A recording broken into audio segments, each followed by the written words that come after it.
Hello everyone. We are discussing about the Human Development Index. We all know that income cannot measure development properly alone. আয়ৰ জৰিয়তে যদিও দেশ এখনৰ উন্নতি কথা আলোচনা কৰা হয় বা জোখা হয় তথাপিও ন্যাশনাল ইনকাম বা পাৰ ক্যাপিটা ইনকাম এই দুইটাৰে এখন দেশৰ বা এখন অৰ্থনীতিৰ বিকাশৰ সম্পূৰ্ণ জ্ঞান লাভ কৰিব পৰা নাযায় so in that process of measuring development UNDP United Nations Development Program it is a wing of the United Nations organization it has started measuring development with the concept of HDI Human Development Index Manav Unnayanor Fusok. So now what is Human Development Index? It is an index to measure the quality of life of the people of a country. So without knowing the quality of life of the people, it's not possible to measure the development of an economy or a country properly. So UNDP পোন প্ৰথমতে 1990ত এটা team work হিসাবে তেওঁলোকে HDI measure কৰি উলিয়াইছিলে and it's a huge process and it's a team work কেবাজনো অৰ্থনীতিবিদ ইয়াৰ লগত জড়িত হৈ আছিল আৰু সেই সকলৰ নাম UNDP HDI লগত জড়িত হৈ আছে আমি সেই বিষয়ে আলোচনা নকৰো আমি খুব চমুকৈ what is HDI and how it is calculated even we are not going to the mathematics কি ধৰণে হিসাব কৰি উলিয়া হয় হেতুলৈও আমি না যাও জাস্ট এটা কনসেপ্ট আমি ইয়াত দিবলৈ যত্ন কৰিম so let us see what are the dimensions and indicators of HDI basically there are three dimensions Number 1 is long and healthy life. Number 2 is knowledge. And number 3, a decent standard of living. Manuhor saistho, manuhor hikha, ba gyan, aru manuhor jibon dharanor mandondo. Ei tiniotakei manuhor bikashor tinita matra buli dhori loa hoy.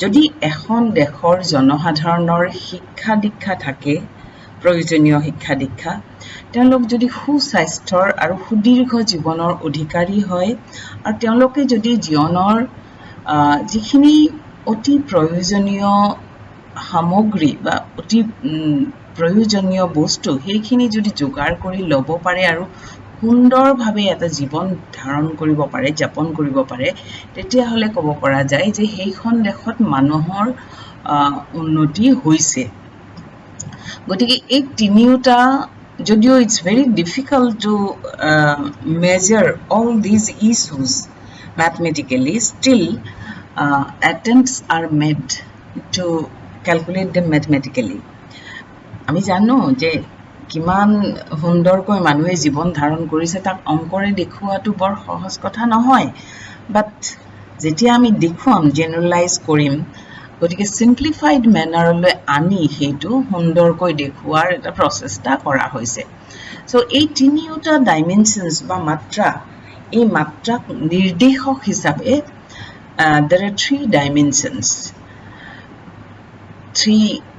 so accordingly there are three different indicators have been taken for these three dimensions accordingly life expectancy at birth mean years of schooling and expected years of schooling and per capita income. These are the three HDI dimensions health, education and decent living. 18 dimension or karne ki loa hoise life expectancy at birth for health, for education, mean years of schooling and expected years of schooling, and decent living per capita income. So এই কেইটানো কি বস্তু, life expectancy কি, mean years of schooling কি, per capita income কেনেকৈ লোৱা হয়, সেই বিষয়ে আমি নেক্সট স্লাইডত চমু কৰি দিছোঁ। লাইফ এক্সপেক্টেন্সি হৈছে এখন দেশৰ মানুহৰ জীৱনৰ আমি গড় আয়ুস বুলি ক'ব পাৰোঁ। It indicates the number of years of average age of living of a human being.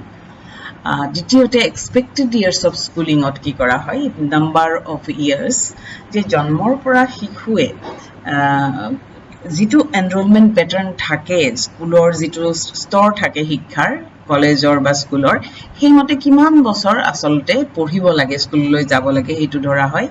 And main years of স্কুলিঙত কি কৰা হয়, যে এভাৰেজ উলিওৱা হয় যে 25 বছৰ বা তাতকৈ ওপৰৰ এখন দেশৰ মানুহখিনিয়ে কিমান বছৰ স্কুলিং গড় হিচাপত গ'ল সেইটো উলিওৱা হয়। আৰু পাৰ কেপিটা ইনকাম হৈছে দেশখনৰ national income divided by the total number of population. It is calculated in the mid-year population with the mid-year population, and it is converted to international dollars currency by using PPP rate, purchasing power parity rate। কাৰণ তেতিয়াহে যিহেতু আমি জানো currency বিলাকৰ value বেলেগ বেলেগ হয়, একে ধৰণৰ ভ্যালু হ'ব কাৰণে for effective comparison PPP rate is used. So HDI, how it is calculated? Earlier it was an arithmetic mean, now it is a geometric mean. কি কৰা হয়, minimum and maximum values are set in order to transform indicators into indices between 0 and 1. 0 পৰা 1 ৰ ভিতৰত স্কেলত লোৱা হয় আৰু তাত মিনিমাম মেক্সিমাম ভ্যালুজ লোৱা হয়। মিনিমামটো সেট কৰি লোৱা হয় আৰু মেক্সিমামটো অবজাৰভেশনৰ পৰা লোৱা হয়। Maximum values are the highest observed values as per 2019 UNDP's technical notes। কাৰণ technical notes report বিলাকত দি দিয়া হয় minimum values are set at 20 years and maximum values at 85 years for life expectancy। যে বৰ্তমান যেটো মডাৰ্ন ইকোনমি বিলাকত 20 বছৰ মানুহ তাতকে কম এভাৰেজ নাথাকে, সেইকাৰণে 20 years to minimum বুলি লোৱা হৈছে, সেট কৰা হৈছে, and maximum 85 লৈ লোৱা হৈছে। For education, minimum values are set at 0 years for both educational variables, expected years of schooling and mean years of schooling, or maximum values লোৱা হৈছে 18 years and 15 years respectively. For per capita income, the minimum value is $100 and maximum value $75,000. Singapore ইত্যাদি বিলাক কেইখনমান দেশত 75,000 cross কৰিছে, গতিকে এইটো maximum value হিচাপে লোৱা হৈছে। গতিকে তাৰ পিছত কি উলিওৱা হয়, ডাইমেনশন ইনডেক্স বিলাক উলিওৱা হয়। প্ৰত্যেকটো ডাইমেনশন ইনডেক্স উলিয়াবৰ কাৰণে for each and every indices index কি কৰা হয়, actual value পৰা minimum value to minus কৰা হয়, and it is divided by this number, maximum value, minimum value। তাৰ পিছত তিনিওটাৰে জিওমেট্ৰিক মিন উলিওৱা হয়। আগতে কি কৰা হৈছিল, এভাৰেজ মিন উলিওৱা হৈছিল আৰু এতিয়া জিওমেট্ৰিক মিন উলিওৱা হৈছে, আৰু এইটো UNDP পিছত ৰিভাইজ কৰি লৈছে। আকৌ এডুকেশনৰ ক্ষেত্ৰত আগতে গ্ৰছ এনৰোলমেন্ট ৰেশিও আৰু লিটাৰেসি ৰেট লোৱা হৈছিল, এতিয়া সেইটো বাদ দি পেলাই কি কৰা হৈছে, এই দুটা main years of schooling and expected years of schooling লোৱা হৈছে ফ্ৰম 2010 তাৰ আগলৈকে এইটো আছিল।